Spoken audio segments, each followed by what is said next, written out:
Hello lads, I am Texator and welcome back to another video on the channel. It's been a while, it has been a while, but I am back and we've got the first of many, hopefully, the first Sunderland Podcast today on the channel, and we are joined by TalonflameHD in this one. Alright guys. And yeah, basically in this first podcast on the channel, we're basically going to be talking about the whole season in a review, talk about it and be absolutely miserable through it because it was a very bad season. But we'll battle through it anyway. pretty much bad season. Pretty much sums it up, aye. Aye, a bad season's a nice way to put it. Yeah, we can't use the language that we actually want to use. Yeah, exactly. But yeah, guys, basically, like I say, we're just going to be reviewing the whole season from the start to the end. We're going to be going through everything that happened pretty much during the whole of the season. And yeah, enjoy the next, God knows how long this is going to last for, but enjoy it anyway. I think you should go and get a cup of tea, guys. Aye, get your popcorn ready. Get watching. So obviously, as you can see on the screen right now, the first thing we're going to be talking about is the appointment of Simon Grayson. He was the first thing that happened this season, really. The appointment of Simon Grayson. Yeah. At first glance, my opinion, I thought a decent pickup of a manager. Obviously, very good experience in the Championship, and obviously very good experience with a low amount of money, like coming from Preston and stuff. So he knew how to manage a team with a low budget, and obviously knew the Championship quite well. So I was expecting like decent from Sunderland. You know what I mean? With him being in charge. I mean, obviously, you've just mentioned Preston there. You know, he has managed Huddersfield and Leeds, Blackpool, so he's managed Championship level teams throughout his managerial career. So he's obviously had that experience to back him up. Yeah. He hasn't had a lot of funds. He's sort of like the David Moyes of the Championship. You know, Nearby. You know, he's kind of like that in terms of, you know, Moyes obviously at Everton didn't have a lot of money to build with, built himself sort of like a legacy at Everton. Whereas Grayson's kind of done the same with the likes of Preston and Huddersfield when they were in the Championship. So I was expecting a lot from Grayson. I won't lie. I was expecting relegation from the Premier League, straight into the Championship, expecting a Championship level manager to come in, sort of get us relatively back on our feet, and then work from there. I wasn't expecting to bounce straight back up, but I was expecting Grayson to be better than he was. Yeah, I agree. I mean, the way like his season, like at the start, it started off well the first two games, and then like it just went to pot after that, which we'll get on into in a minute. His like games in charge. Yeah. But like at first sight of him being appointed, I was like, well, good decision by the club. Like a good Championship manager, he knows what he's like with a low budget, like I said, and he knows the Championship very well, and he knows how to manage a team in a Championship. But I guess the main thing that like made him not perform as well is probably the team that battled in relegation fights for so long, that low on confidence, and then coming down from the Premier League, which knocks the confidence even more. It's a tough job to take on. I mean, the players themselves should have taken responsibility as well. Yeah, definitely. Like, this isn't solely on the manager here. We're talking the club as a whole. No, exactly. I mean, it's been like, even in the Premier League, when we've been appointing manager after manager, most of the time, it has not been the manager's fault. It hasn't. It's the club right through. Yeah, it's right through, from the players on the pitch, to the management, all the way up to the board. It's all the way through. Yeah, completely agree with that bit. Definitely. So from Simon Grayson's appointment, he went on to making signings for the club, obviously, as you do in the transfer window. The players he brought in, and I will be reading out the price of these cost as well. So the first player we brought in was Aidan McGeady from Everton for an undisclosed fee. We brought in James Vaughan from Bury for £500,000. We brought in Jason Steele from Blackburn for an undisclosed fee. We brought in Robin, I can't even pronounce it properly. Robin Reuter, or whatever you're called. Reuter, yeah. Reuter, yeah. From FC Utrecht, for free. We brought in Mark Wilson from Bournemouth for free. And we brought in Callum McManaman from West Brom for an undisclosed fee. So them were the players that we bought. And then we also brought in on loan Brendan Galloway from Everton and Tyus Browning from Everton. We brought in Jonathan Williams from Wales. Why does this say Wales? Crystal Palace. Crystal Palace, yeah. And then what all the signings we made? Brought in anyway. So yeah, I don't know what to think of those. I mean, at first glance, you would think Aidan McGeady a good signing. I thought Aidan McGeady was a very good signing. His championship experience, he's good on the ball, he can do his skills, he can do his bit for the team. Yeah. The couple of loan signings in Galloway and Brown I was happy with. A couple of youngsters, good, decent at the back, you know, good development, I guess. But Williams, Steele, Rutier, Reuter, I thought them three I was a bit iffy on, and I guess Mark Wilson as well, which is the other signing. And McManaman, I thought good because obviously coming down from the Premier League, they've got that experience and stuff. So Wilson and McManaman, I was happy with, same as McGeady. And then Vaughan, Steele, Reuter, Galloway, and Brown. I'm getting mucked up in that. I've got all the names on my screen, guys, and just reading them and trying to get them all right. So Williams, Williams, Reuter, Steele, Vaughan, I was a bit iffy with. Aye. I mean, so from my end, I suppose McGeady, I was expecting big things from. I was expecting him to become the playmaker. Everything goes through him. Yeah. But didn't turn out that way, did it? Not at all. James Vaughan, I thought, no. Straight away. Just no. Straight away off the bat, I was like, no. You're bringing in a League One striker to a Championship club recently relegated from the Prem. Exactly. What are you on? You know what I mean? What are you on, mate, brother? What possibly went through your mind thinking, oh, you know what it is? You know exactly what this club needs? Mm-hmm. League One striker. Spot on, No wonder Yanni scored 2-3 goals while he was there? 2 goals. 2 goals, mad. Give him credit, he scored two goals in less games than it took Altidore to score 2 goals. So... You got a point. Yeah. Jason Steele, no.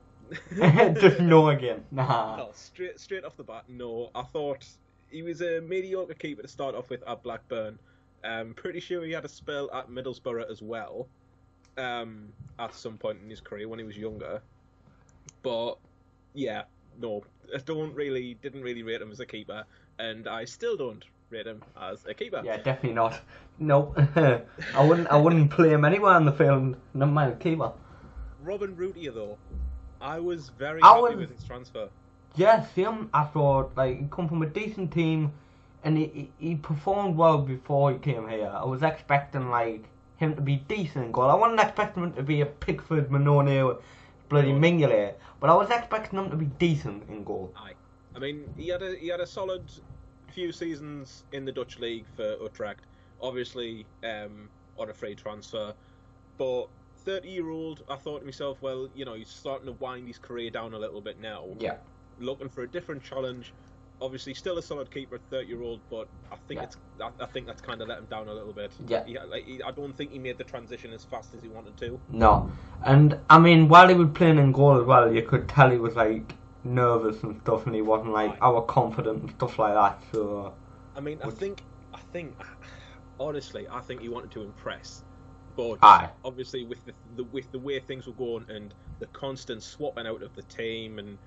People coming into the team, being rotated all the time. There wasn't that solidity that Rutier needed, and obviously he was playing with Wilson and Cornet at some point, then Cornet and O'Shea, and it was just there wasn't.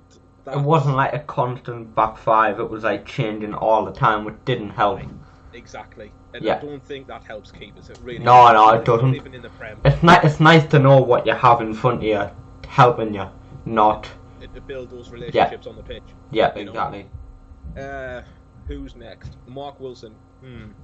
To be honest, I was happy when he come. I was thinking, nowadays Premier League centre back. He was decent for Bournemouth. He wasn't brilliant. He wasn't like magnificent, but he was decent. He was solid at the back for Bournemouth. When Bournemouth were in the Championship as well, like he was solid for them. I was like, good Championship experience centre back. He's gonna do well at the back with the likes of Corney and people like that, you know. I mean, But, I was expecting him to hit the ground running. Yeah. Obviously, he's a versatile centre back. He can play left back if necessary. Yeah. Ball playing centre back as well, so he can pick out a pass. Mhm. But overall, again, he was getting on a bit. 30-year-old. Aye. It wasn't exactly what would he? 30-year-old nowadays isn't that old anymore. You're starting to look at 33, 34 when players are not knocking on a bit now. 30 is still quite good at 30. 30's that benchmark where they've hit their prime. Yeah, I know that. Then But they like, start going downhill. I know that. But 30-year-old, you can still perform. Oh yeah. You can still perform. I mean, I didn't have any expectations for Wilson. I just thought he would have been a squad player. So Yeah. there's that. McManaman definitely thought he would have been a starter. I mean, he was, where was he? West Brom. West Brom, yeah, before he came here. He played some unreal games at West Brom during their time in the Prem. Yeah. And obviously, I was expecting, Yeah. him and McGeady to have that sort of creative relationship on the pitch, create the goals, get them up to. Who did we have up front at the time? Graben. Yeah. So, I was expecting a lot of things and didn't materialise. Yeah, definitely. Other players here, and I'll quickly go through the loans. Browning and Galloway, happy with. 2 youngsters looking to impress, didn't. Kind of disappointing. Yeah. Jake Clark, no, we're not going on to that part yet. No, come on. Jonathan Williams is the one I wanted to talk about. Williams, for me, is sort of like he plays behind the striker. Didn't play in the position that he wanted to. No, and definitely therefore not. couldn't be effective. Yeah. Plus, he did have a few injuries through the season as well, which did not help him. He didn't play like loads of football for us. I mean, he is kind of still young as well. He's 23, 24, so he's still kind of learning where he wants to play. Yeah. But in the position that he wanted to play, in behind the striker, to create and link the midfield, wasn't going to happen here. We don't play that system, unfortunately. Yeah. But that's it. Yeah. That's it. I want to point out something, guys, quickly. We didn't mention Graben. Graben, for some reason, is not on this website. I do apologise for that. But Graben is somebody else who we did bring on loan. And I didn't really want to talk about him that much because he kind of left during the January transfer for somebody else because he wasn't happy, and he just didn't want to play for us. But he did score about 12, 13 goals while he was here, something like that. 12, yeah. So he done well for us, but that's all I'm gonna really comment on him about that. I think I'll just leave it there. I'll back up what you've just said. Yeah. So going on to the players that we obviously released or transferred out at the start of the season. So we loaned out Delaboji, Ledger, Kazri and Farini. That is the people we loaned out, and we sold Defoe, Buckley, Manone and Lenz. So we just got rid of some players that basically, a few that didn't want to be here, and then a few that we just needed to get rid of anyway. So the likes of Defoe, to start off with, we sold him to Bournemouth for free. Obviously he shouldn't be. Never mind. We couldn't have kept hold of him. Obviously, he needs to play in the Prem. He's a Premier League striker. That's no doubt about that. Plus, he wanted to play in the Premier League because obviously he wants to try and get into the England squad, which is fair dues. And I mean, he had an amazing couple of seasons with Sunderland. Obviously, the things with Bradley as well. Just an amazing time at Sunderland, and it's something that Sunderland fans won't forget, and I bet Defoe won't forget it either. Honestly, an amazing couple of seasons here. And honestly, just fair dues. Obviously, he wants to try and get in the England squad, so fair dues, go to the Premier League. And he's scored a few goals this season, but he hasn't actually been playing that much football at Bournemouth than I thought he would. So There you go. And then on to Will Buckley.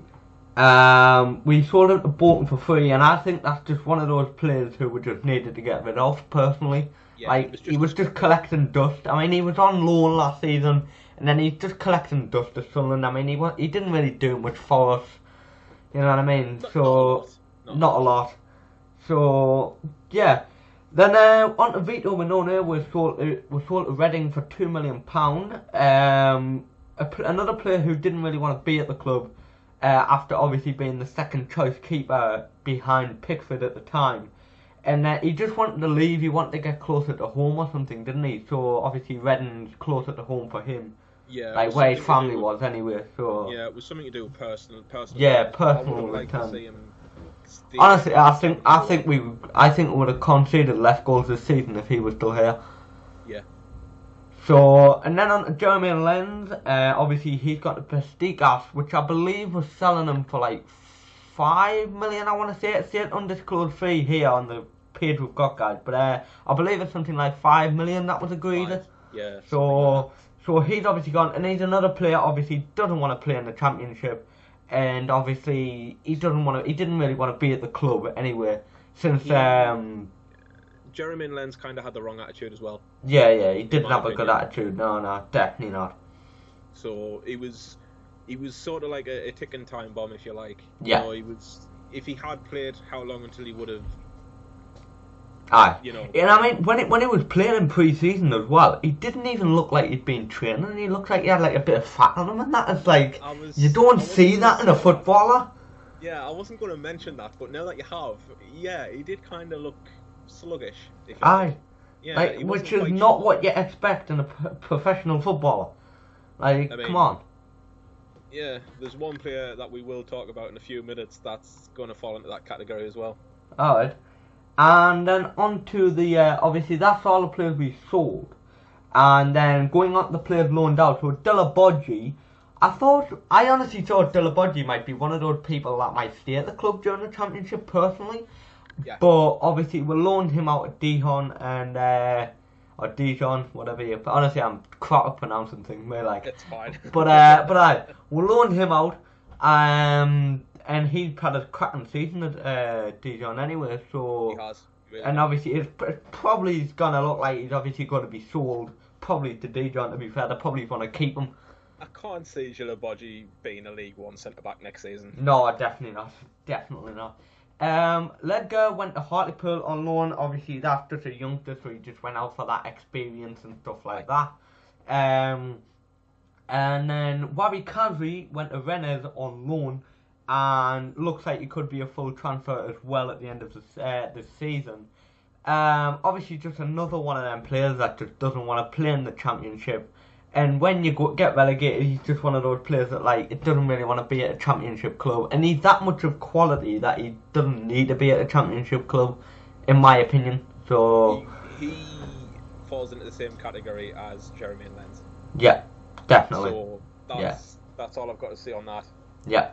And then the last person that got loaned out during the summer transfer was Fabio Borini to AC Milan. Who was actually being decent for AC Milan since he went there this season on loan, and I'm pretty sure the clause in his loan was like £5.2 million transfer at the end of the season if Milan want him at the end of the season as well. So yeah, have you got anything to say on Borini? Borini, for me, hasn't really been playing in the position that we did. No, he played like striker right mid for us. He has been playing as a right wing back for Milan this season, especially which is a surprise. In the the Europa League, I think they were in this year. Yes. Watched a few games of Milan. Watched Borini play. He was very comfortable, if you like, in that right wing back position. Which is a surprise in my opinion. It's not Fabio Borini is not a person you think would play like a defensive winger. He was you know who he reminded me of? He reminded me of Victor Moses. Alright, aye. Going from like a right mid to a right wing back, yeah. But without the defensive side to him. Aye. So he would definitely play right back or right wing back. Still make good tackles, but he wouldn't time them right. Yeah. So if he did work on that side of his game, then he would be a hell of a right wing back. Yeah, definitely. And yeah, guys, that is all the signings that went down in the summer transfer window. And on to Simon Grayson's games in charge now. He managed 16 games. He had 16 games in charge, I believe. All the way from that 1-1 draw with Derby, all the way down to the 3-3 draw to Bolton, as you can see on the right hand side of the screen. Having 3 games in charge of cup games and obviously the rest championship games. Just to let you guys know, I didn't say that this is the start now, I apologise. The games on the right hand side that are coloured in yellow, are cup games, and the rest in black are just the championship games, just so you guys know which cup games and which ones. Yeah, but like I say, all the way from that 1-1 draw at Derby, all the way down to the 3-3 draw against Bolton, he was in charge. And to start off the season, drawing with 1-1 with Derby, and then a 3-1 win against away to Norwich, forgetting about the cup game, I was hopeful, very, very hopeful after them first 2 games at the start of the season. I was like, you're drawing against a solid championship side in Derby, and then you're getting a 3-1 win away to Norwich, which is another solid championship team. I was buzzing at the start of the season. I was honestly like, we're going to be battling for promotion, playoff places, good start of the season. And like, yeah, I was buzzing. At the start of the season. I mean, the 1-1 draw against Derby, the 3-1 win against Norwich, everyone was like, yes, this is going to be it. This is going to be the kick-off, the starting line. Yeah. The green light. Yeah. And then obviously the 1-1 draw against Sheff Wed. It wasn't too bad, 1-1 Sheff Wed. And then you're going to get beat 2-0 off Leeds. You get beat 2-0 off Leeds, and then 3 more losses after that on the bounce. And then the 1-1 draw with Hull. That kind of hit us in the face. That was a reality check. Yeah, definitely. And I mean, obviously it just went. And it just went from there, didn't it? I mean, it really did. You look at some of the results after that whole game. Obviously, 3-0 off Everton, fair enough. That's like a Premiership side. You're gonna get beat. Oh yeah. But then, you look at that 5-2 defeat to Ipswich. That's the game that was a right kick in the teeth. Like, that 5-2 defeat against Ipswich just totally changed our look on the season, basically. Yeah. Like, 5-2 off Ipswich was just click to say, we're going to be lucky to stay in this league. I mean, the draws after that. Yeah. The 2-2 against Preston, 1-1 QPR, 3-3 Brentford. We should have won those games. No doubt, we should have won those games. Mm-hmm. If we were better defensively, we would have held on for. Well, I mean, you look at the Simon Grayson games in charge. You look at some of the draws as well. It's like, if we had a better defence, obviously, because this part in the season we've realised that Stale and Routier can't save a ball to save their life, and then our back 4 is pretty much just as bad as ever. Because it was pretty bad in the Premier League, and then it's just as bad as ever in the freaking Championship. It was diabolical. And then you look at some of them draws, and you're like, some of them draws could quite easily be more few points, wins, and more points that like could have kept us in the league. You know what I mean? Like, if we look at that 3-3 draw against Brentford, sorry to interrupt you. Yeah, that's fine. We were 3-1 up at half time. Exactly. So, and then you get beat 3-3, like, it just goes to show how bad our defence is. That, like, you're 3-1 up against, no disrespect, but 3-1 up against Brentford. Aye. And you concede 2 goals in the space of 45 minutes to draw the game 3-3. I mean, hats off to Brentford. GG, you got the point, but yeah. Come on. Exactly. And then, obviously, we got beat 2-1 off Bristol City. And then you draw 3-3 against Bolton in a game that, basically, if you're in a relegation fight, which we were at this point, you've got to be picking up all 3 points. You've just got to be. It's a must. And then obviously after that Bolton game, 5 minutes after that game, Simon Grayson was sacked. But exactly 5 minutes, aye. And Literally. I was shocked by the decision, I'm not gonna lie. Obviously the season wasn't going well. That's a nice way to put it. The season was going diabolical, to be fair, if you want a more expressive word. But yeah, I was very surprised to see Simon Grayson sacked, especially only 5 minutes after the game. Aye, it was a very prompt decision. Yeah. And it was as if the Bolton game was his defining moment. Mhm. Like, Yeah. you know, the ball you was win this there, game, wasn't you it? keep your job till the next one. You lose or draw this game, you're out that door. That was basically Lose or final draw the moment. final whistle, you're gone. Yeah. Don't bother getting on the bus. Yeah. Pretty much. And I mean, Simon Grayson, like I said, like the start when we were talking about him being appointed, like he's got that experience in the Championship, and he's got that experience on a low budget. It's like you think about it sometimes. Would he have still turned something round or not? Like you sometimes think about that. Yeah. And you think about, was it the right decision to get rid of him? But nonetheless, he went. Yeah.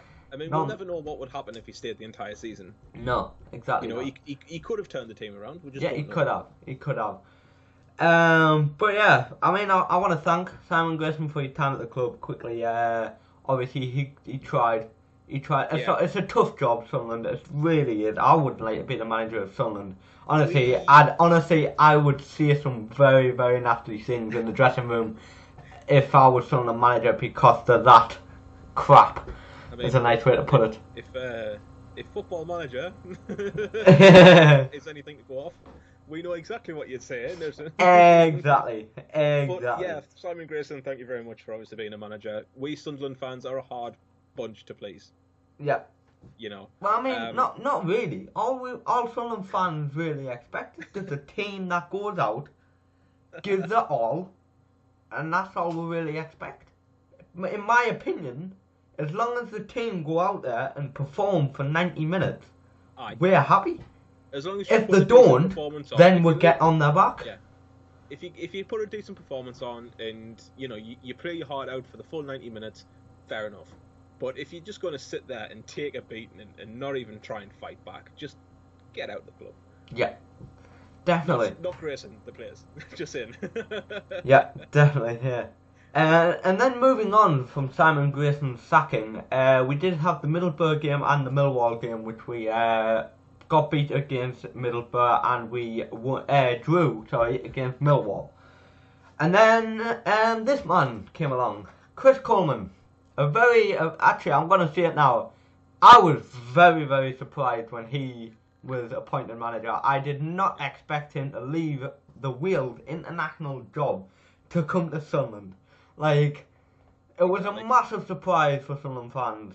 A massive surprise. I was honestly delighted when he got appointed, obviously. But I was very surprised that he was the one that was appointed as the Sunderland manager. Aye. But it's alright. But obviously he got appointed. He moved his whole family up to the northeast because he said he was going to be committed for the club. And he was honestly, like, at first when he was appointed, I was like, this is it. We've got an international manager. He knows what he's doing. We're gonna stay up this season. That was like my reaction to him being appointed. Like I say, he knows what he's doing. Yeah. So, like I say, I was very, very excited for him to be manager. I mean, quick note about the Wales management of Chris Coleman. He was manager of Wales for 5 years. Exactly. You know, and he led Wales to Euro 2016. Yeah, exactly. And I mean, he did come out and he said he wanted a new challenge. You know what I mean? Aye. So I mean, Sunderland did a bloody challenge, bloody challenge and a half. So a good challenge, Chris. A good challenge for you. And we all know how that worked out. But we'll talk about that in like a 15-20 minutes next in the video. But going on to the transfers he made. So the first the only person he bought really was Kazenga Lualua from Brighton for an undisclosed fee.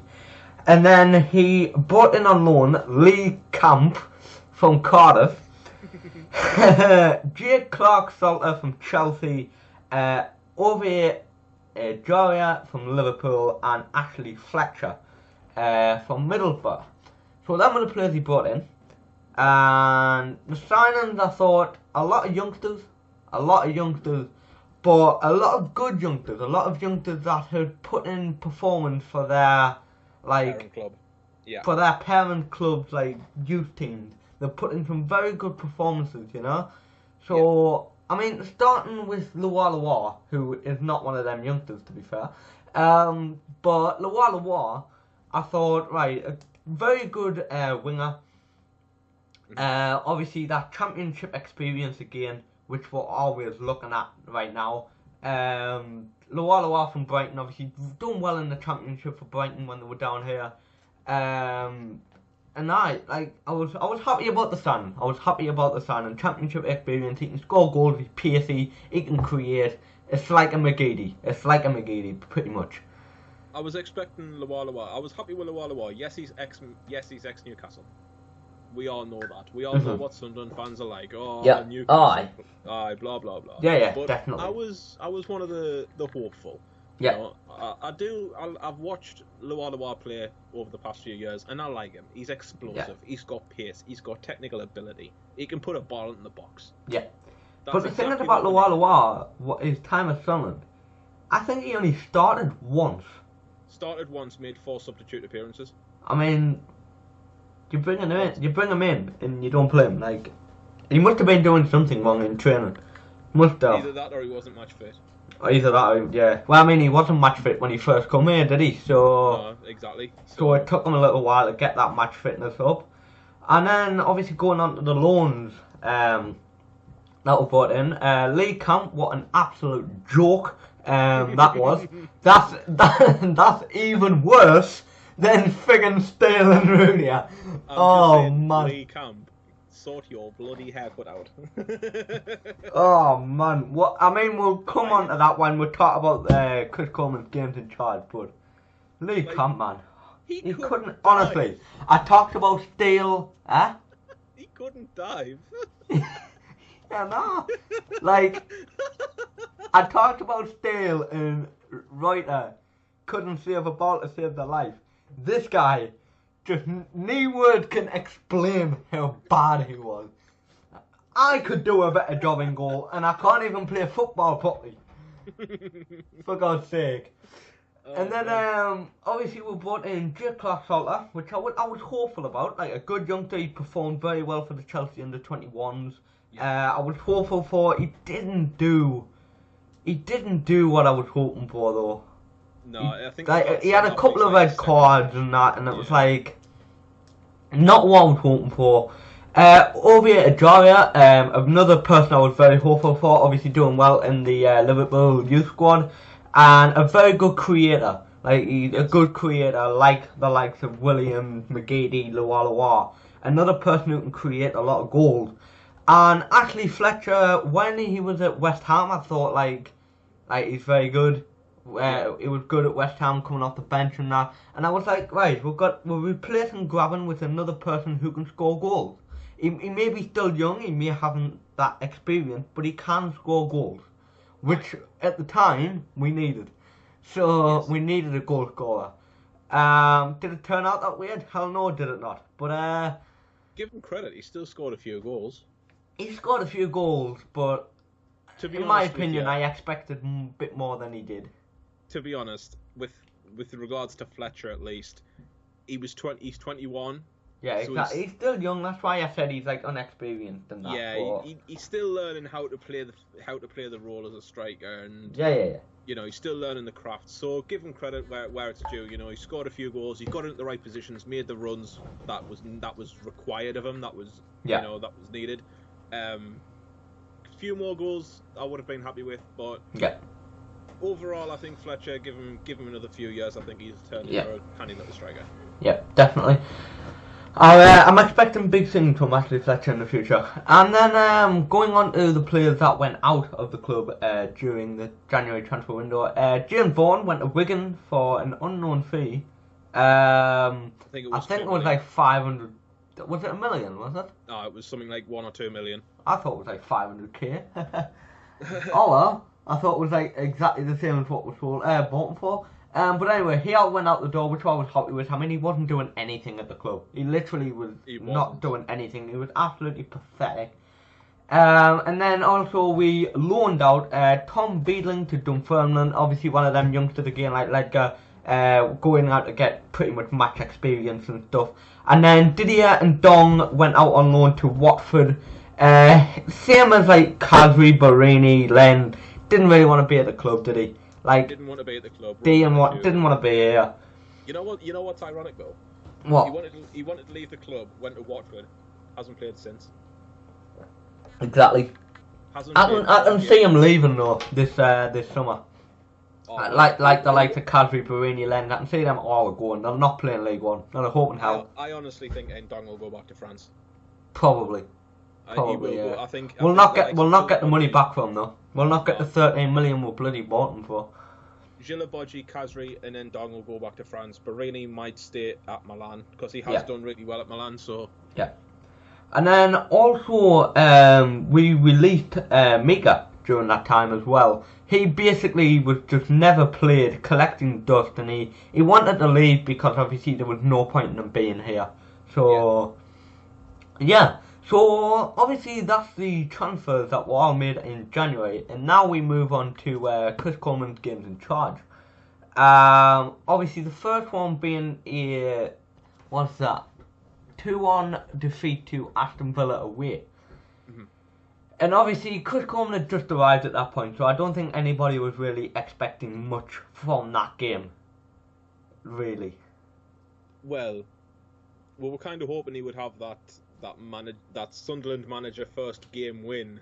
So, aye, but I mean, realistically, we weren't expecting much. And then that, I mean, you can see the picture I'm using on the screen, guys. That Burton game, that 2-0 win, 2-0 away win at Burton. What a day that was! Oh, what a day that was! Like I say, guys, the picture on the screen describes everything about that game. Oh man! But we won 2-0 away at Burton Albion, and we all thought at that point, this is it. This is the turnaround. This is the turnaround. This is the turnaround. And that didn't happen, did it? But moving on from that 2-0 away win, which was just a fantastic day, just went on to like draw and win, draw and get beat in like more games, like that 4-0 defeat to Cardiff again, and that 3-0 defeat to Sheffield United, just another kick in the teeth like that Ipswich game, and you just turn around and you just think, it's not happening, is it? And then you win 1-0. Against Hull at home, another team at the time were in the relegation battle with us, and you're thinking, and I thought, and I think other Sunderland fans did as well, that 1-0 win against Hull, you're thinking, right, we'll beat a team in the relegation fight, let's kick on, and let's actually, get some points on the board. And then in the next game, you get beat 3-1 against Birmingham, who were also in a relegation fight. So basically that 1-0 win against Hull turned around to a 3-1 defeat against Birmingham, would basically put us straight back where we were in the first place. Back to square one. Back to square one. And then you go on and you get beat against Ipswich, you drew against Bristol City, which was a 3-1 comeback, I believe, which was good from the, was it 3-0? 3-0 comeback, 3-0. I think it was. 3-0. Which was good from the lad. It showed passion, it showed heart, it showed like desire and hunger to get back in games and stuff. Just thought I'd point out, 2 of those goals were own goals. I know, but there's still goals. There's still goals, man. There's still goals. How lucky do you want to get? I know, but there's still goals. I didn't care how they got in. And then continuing down, you look at that Bolton game. You win 1-0 against Bolton. And same as the whole game. You think... You lose 1-0 against Bolton. we didn't win. I wish we did. Failures in the podcast. Bloody brilliant. I'm reading it wrong, guys. It even says on the screen that we got beat 1-0, and I'm reading it wrong. Like, come on.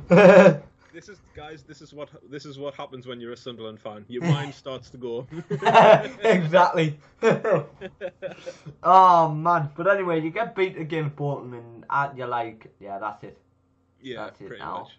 And then just going down 3-0 win defeat against Aston Villa. You keep on losing games like that, but then you get to that derby game. And You win 4-1 away against Derby. I watched that game on Sky, and it literally we were like a bloody, I don't know, Manchester City, Barcelona. We played it out of our frigging skin in that game. What I expected from that match? A defeat. The Great Escape. After that match, yeah. After that, I was expecting the Great Escape to happen as usual. Yeah. But Yeah. Like we do every season. Last like 8 games, Great Escape, win every game. Pretty much. But that match, what a game! What a game! I watched it, like I say, I watched it on Sky Sports. What a game of football! The whole defence was a rock. Ashley Fletcher up front just showed that them defenders, like, I'm here to show you how it's done. Like, what a game that was. And then, being the silly man I am, the next game against Sheffield Wednesday, I decided to buy a ticket and go and watch that match in the pouring down rain and see us get beat 3-1. So, Luckily, I'm smart. I'm smart, aren't I? But we get beat again in Sheffield Wednesday 3-1, and then pretty much from that game, that's it. You just, after that 3-1 defeat against Sheffield Wednesday, you just write us off. Like, literally, that was it. To be fair, and to give Sunderland the benefit of the doubt, right? The 1-1 draw against Leeds, the 1-1 Norwich, and the 2-2 Reading game, they should have been wins. Oh, definitely. We conceded goals Go on. that we shouldn't have. Yeah, like I said, I'm sure in the Leeds game, we're 1-0 all the way up to the 90+ second minute or something when we conceded, so that's 2 points. Aye. The Norwich game, we were 1-0 up until like late in the second half, like 88th minute. So there's another 2 points, so that's 4 points we should have had. And then we come back and we are winning 2-1 in that game against Reading, and then they score late again. So there's 6 points we should have had. So on the left hand side you can see the championship table. We finished the season on 37 points. And to get out we needed 43, I believe that says. 43 points. 6 points. Which would have been the 6 points we needed to get out. Like, absolutely pathetic. It's absolutely ridiculous when you think about it like that. Like, that's the 6 points. Plus, we had a better goal difference, so we would have been safe if our defence didn't collapse. Aye. Typical Sunderland though, we always play well, and then we end up conceding a goal that we just shouldn't concede. Yeah, exactly. I like that. Like in that Reading game, I believe that Reading goal later on was a bloody free kick that could have been easily avoided. I believe that's what it was, if I remember correctly. Camogan, left foot, straight into the top corner. But I mean, you talk about typical Sunderland. It's typical Sunderland to play shite all the way through the season, then get to the last 8-10 games and play like a world-class team. Aye. Like, typical Sunderland, you do it every season, you play crap, and then you play well at the end of the season. Just like in the Premier League, Great Escape, you do it every bloody year, and I honestly, League One, if we do a Great Escape in League One, honestly, I don't know whether I want to support Sunderland anymore. Like, honestly, I think I might just jump ship. But I might be a Mag fan for a few seasons. Oh Christ! But obviously moving on from the Chris games in charge. After that, was it the Reading game? Was the Reading game, wasn't it? that confirmed us relegation. We were relegated from the Championship to League One for the second time in 139 years. Pretty much. Wow.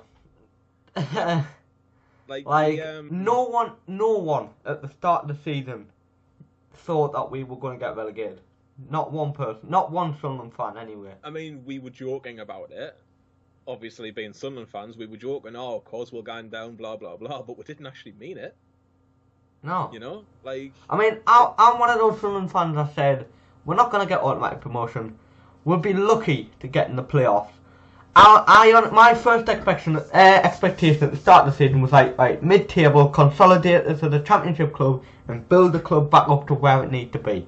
5-year plan. But Sunderland decided to have other ideas and go and get relegated twice in a row at the League One for the second time in 139 years. So, brilliant, eh? Top notch. We did a Wigan. Yeah, pretty much. And we finished bottom of the table for the second time in a row as well, which is even better. That's what the painful thing is, you know. Like, on paper, start of the season, we were promotion candidates. To finish bottom by a margin.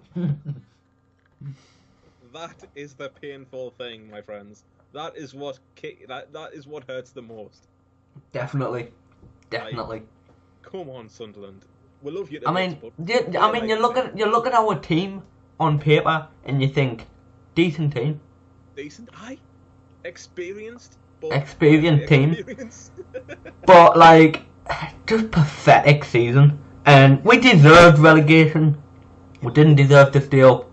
No. You look at the team on paper and you go, decent team, full of experience. As soon as you sit down in that stadium and look at the pitch, you go, where's this experience there? You sit down in that stadium and you think, why the hell did I sit here and watch this for 90 minutes? As soon as the referee blows his whistle, you know what it is. Do you think it's too late to go home? That's honestly what you think. But relegation to League One for the second time in 139 years. And following the Fulham game, which we got beat 2-1, which was another game we should have won, Chris Coleman was sacked, which was a massive surprise. Like, I honestly thought, he said he's gonna he'll take a pay cut if need be. He's committed to the club, which obviously we need. We need people who's committed and wants to be at the club. But Sunderland again had other ideas and decided to sack him, release him of his contract for I think it was £2 million payoff, which is not bad. I'd take £2 million, right? But Chris Coleman sacked, and I'm very, very disappointed about that decision. I was honestly looking forward to League One with him as manager. He would have, I believe honestly, he would have built something at Sunderland. We'll get to that. I mean, I want to get to something in about 5-6 minutes when we get to it about Chris Coleman. Yeah, no bother. But like I say, I honestly hoped that he was thought and hoped he was going to be manager in League One of Sunderland and he's going to build something. Because by the end of the season, he started to get the players to play as well. Yes. Which is another thing. He brought the youngsters in, the likes of Honeyman and Gooch. Yeah, and he got them to play, and he got them to play well. Yeah. Plus, I think the fact that they've played together in the under-23s has kind of helped as well. Yeah. They've brought that, what we call it, that playing relationship from the under-23s into the first team, and basically gone, you know what it is, we've been given a chance in the first team, we're going to take it. Yeah, definitely. But Chris Coleman was sacked, and then in the final game of the season, obviously we went 3-0. So basically that's just Sunderland's way of saying, right, we've had a shite season. In the last game, we're gonna play well. We're gonna beat the champions just to say we're still here, even though we're not. You know what I mean?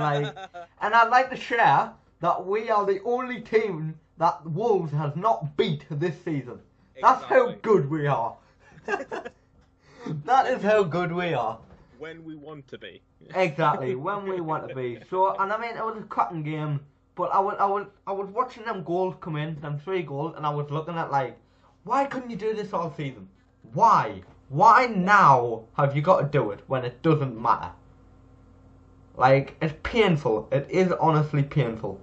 Personally, that's the same question every Sunderland fan asks. Every definitely, season. definitely. Why couldn't the play like this at the start of the season? Exactly. You wouldn't be in the position you are. We wouldn't be so angry with you. Blah blah blah. Exactly. And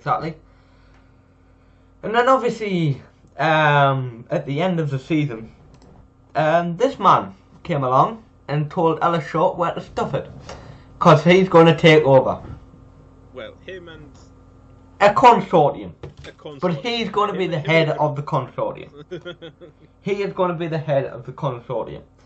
So Stuart Donald decided to buy the club. Obviously, at this moment in time of recording, we're still waiting for EFL approval. Yes. But he decided to come along and say, you know what, I'm going to buy this club.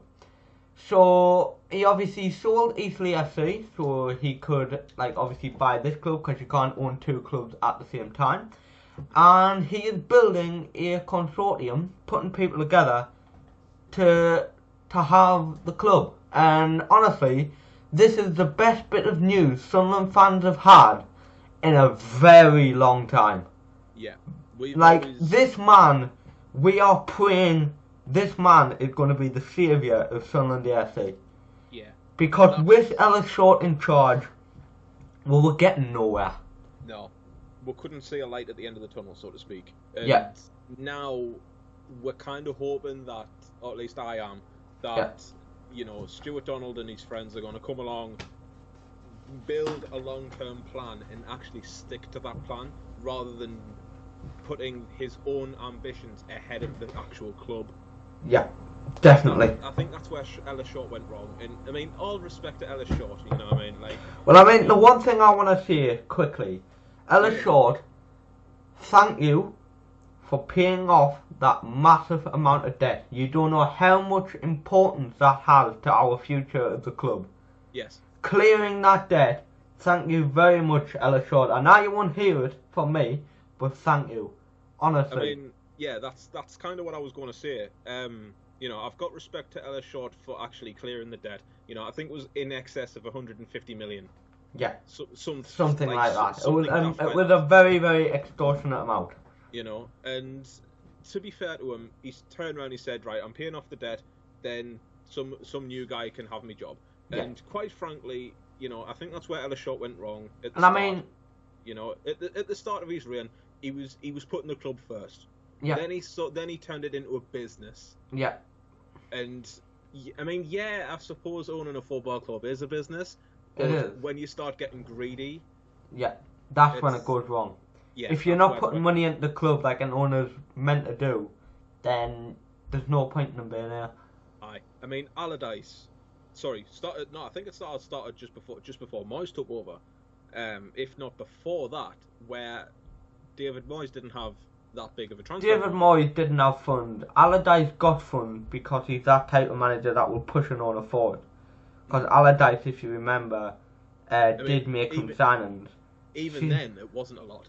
It wasn't a lot. I mean, if I remember correctly, Allardyce brought in Kirchhoff, Wabi Kazri, and Kone. Them were the 3 players, which were very good signings. At the time. Very good signings at the time. But, yeah. At the same time, going back to what I was saying, obviously, like I say, Allardyce didn't get a lot of funds. No. Then obviously Grayson, Grayson didn't get anything really. No. Same as Coleman. Coleman come in, got nothing. So, overall, like I say, I've got respect for Ellis Short, but bye, thanks. Yeah. Basically, he's come here, he's done his job at first, everybody was happy. Then he turned into business. Everybody hates him. Still hates him even though he paid off our debt. Still hate him for what he done. But we'll thank him a lot for paying off the massive amount of debt. It honestly gives us a light a lot of Sunderland fans didn't think we would see at all. Like, having that debt, we still wouldn't be any good. But clearing that debt and getting a new owner is just a massive, massive light. Basically, it's just a massive light at the end of the tunnel, which, honestly, is just gonna, hopefully, I pray, if AFL approval goes through, it's gonna be amazing. One thing I want to quickly talk about, I've just pulled up a tweet that I posted a couple of days ago about the Stuart Donald Consortium. So I'm going to read it all out for you guys. So, new SAFC chairman Stuart Donald has a significant 5-year plan to bring exciting times back to the soul. So we've got 5 years, and honestly, that sounds great. He's got a plan in place before he even takes charge, which is great for us. It's great to have it like a plan straight away. The club will predominantly be owned by a large Spanish and UAE investment that has made its fortune in energy and oil. I believe that company is Spanish company called Repsol, if I believe correctly, which are a multi-billion-pound company. So that means if they're ready to put money in, we're going to have at least some funds in the club to buy players, which I'm excited for as well. Now, just to quickly add on top of that as well,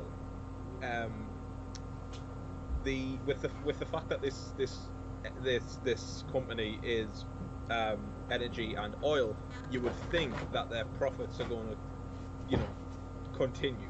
Yeah, energy and oil, obviously, two major things in the world today. Yeah. So you would think that the money's still going to keep going into the company. Yeah, exactly. Some of it will come towards us as well. Yeah, hopefully. Honestly, I'd be happy with bloody 10 million to spend on players at this point. 10 million in League One would be luxury. Are we saying 10 million on one player, or are we? No, 10 million on a bunch of players would be luxury to Sunderland at this point. But reading on, so there's a plan in place for a bigger ownership structure once stabilised. So once the club's stabilised, we will have bigger ownership, which is something much more to look forward to as well. So someone just having their hand on the wheel all the time. Pretty much, yeah. So UK, ROI, UAE and Spanish are all involved. So we're going to have Republic of Ireland. So we're going to have United Arab Emirates. Yeah. I mean, when you read that, you think United Arab Emirates and Spanish, especially Repsol, money. You think money. Exactly. Yeah. UK and Republic of Ireland, you think money as well. I mean, as long as it's like Stuart Donald's obviously the UK part of it. He's worth 8 million, I believe. So obviously he's not going to be putting loads of money in because he hasn't got loads of money to start with. But he's still coming in with money. So, and then reading on, source of wealth for the SAFC takeover are pretty big hitters even in today's market. So obviously that means that we're going to be quite wealthy. Like, we're going to be like a rich club. We're not going to be a bloody Man City who can just splash out the cash whenever they need to. But it means we're going to have some sort of money in the club. And then it says here, Repsol, global energy company, are involved, based in Spain. Significant investment may come from them later, once back in the championship. Their net worth is 15 billion. So once the club gets back in the championship, if Repsol keep to what they've just said, significant investment.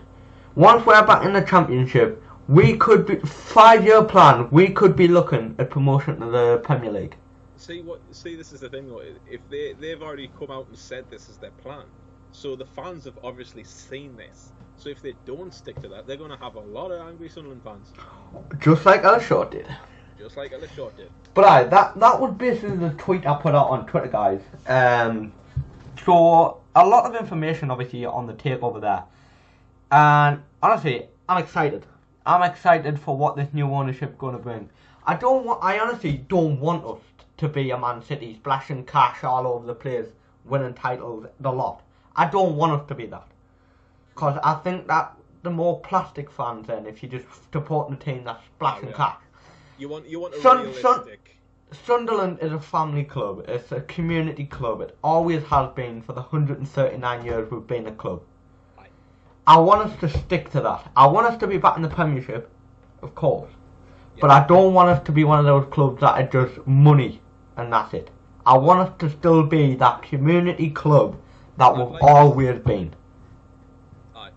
Like, I'd like us to sort of be that club where, you know, we are an established Premier League team. Yeah. Not get up next to like the top four, not next To to be the top honest, 7. pushing for Europa League like we were like 6-7 years ago, Aye. I'd love that. Like Burnley's just done. I'd love to be in that sort of range, like 7th to 12th, that sort of range. We should aim for. I mean, as a Sunderland fan, my expectations are rock bottom, right?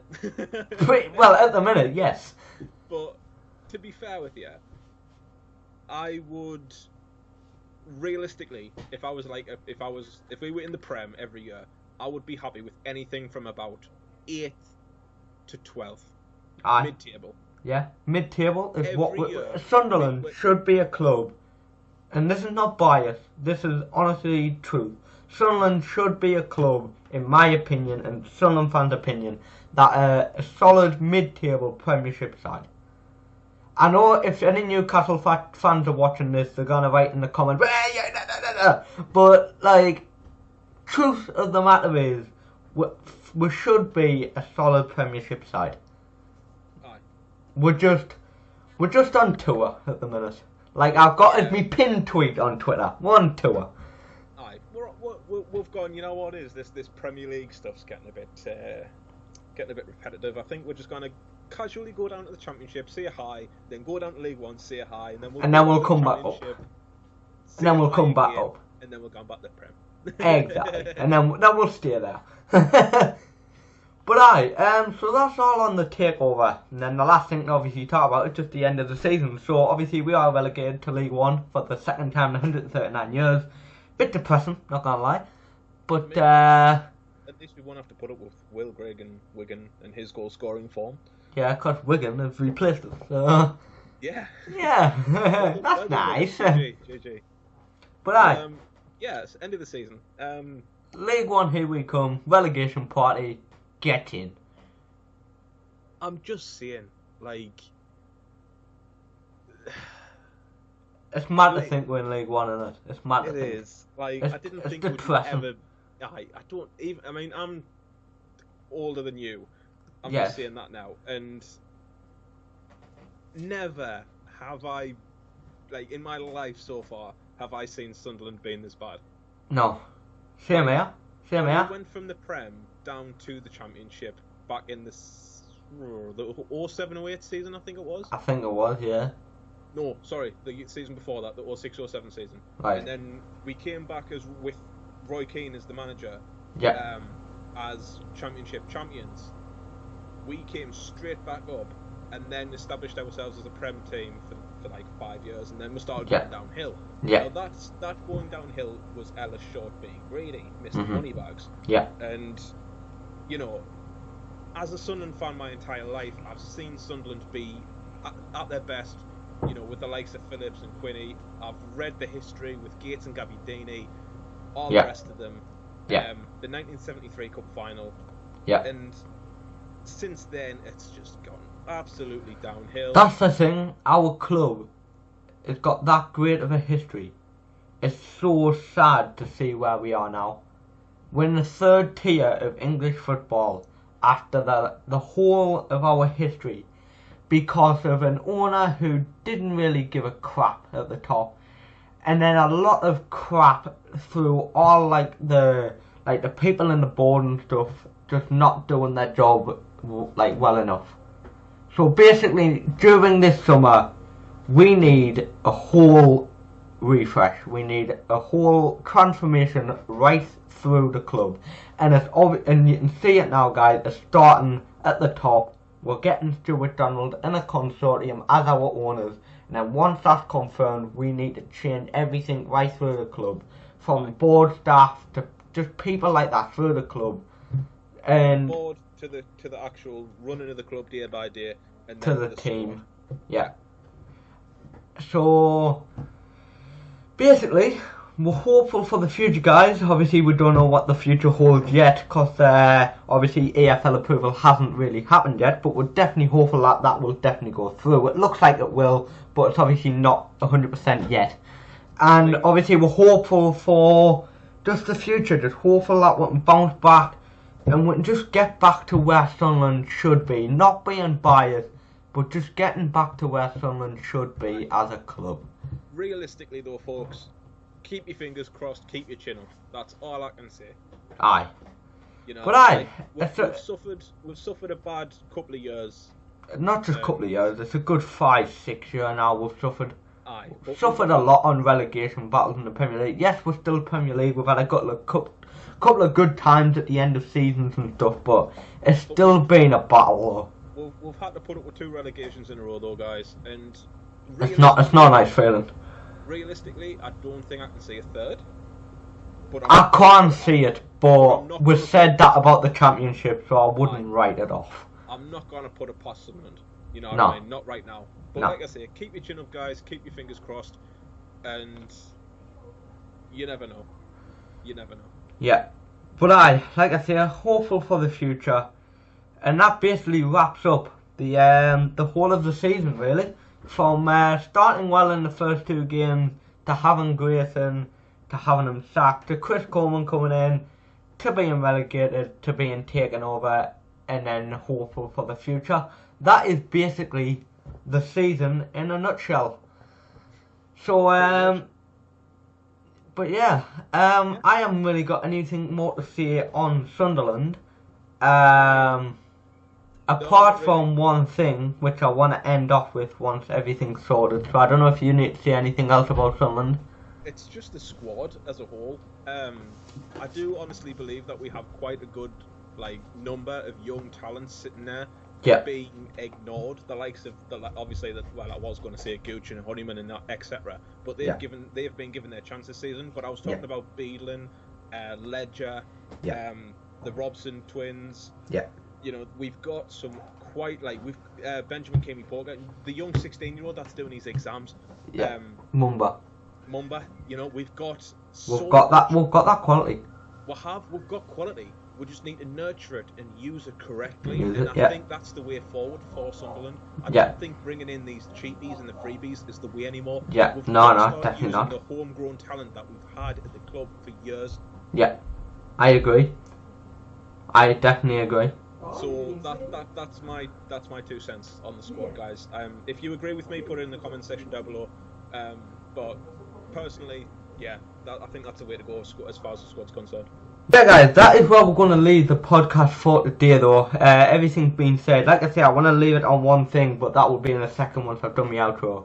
Guys, but I want to thank you if you did get to the end and watch the whole thing, or if you just even skipped through it and what bits and pieces. I do thank you for everybody who has tuned into this podcast today. I hope you have enjoyed it. Leave in the comments down below any improvements you would like to see for the next podcast, because we will be doing these in the future on the channel. So like I say, just leave in the comments down below, and also your opinions on Sunderland and everything that we've talked about today. Leave them in the comments down below.